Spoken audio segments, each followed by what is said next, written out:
नमस्कार शेतकरी मित्रांनो, डिजिटल शेतकरी राजा या यूट्यूब चॅनलमध्ये तुमच्या सर्वांचे स्वागत आहे। आज उत्तर भारत आणि राज्यातील तापमानाचे चढ उतार आजही कायम होते।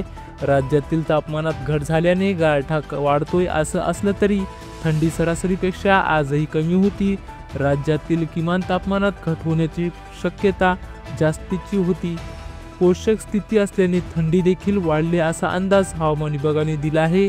उत्तर भारतात थंडीतील चढउतार कायम आहेत। एका मागोमाग येणाऱ्या चक्रवातामुळे उत्तरवाता थंडी कमी जास्त होते आहे।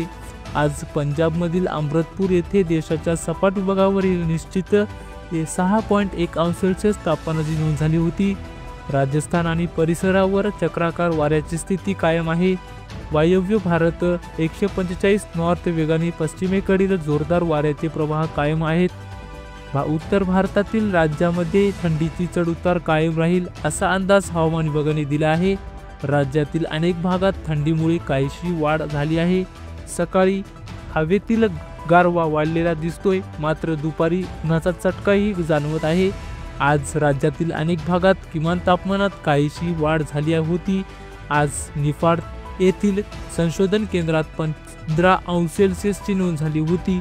राज्यातील बहुतांश भागात किमान तापमान वाढले होते, मात्र उद्यापासून किमान तापमानात घट होण्याची शक्यता आहे।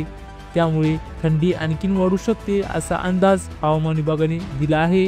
अशाच अपडेट पाहण्यासाठी आताच आपल्या चॅनलला सबस्क्राईब करून शेजारील बेल आयकॉनला क्लिक करा, म्हणजेच आम्ही टाकलेली माहिती तुमच्यापर्यंत पोहोचण्यास मदत होईल। व्हिडिओ आवडल्यास व्हिडिओ लाईक करा, शेअर करा। धन्यवाद।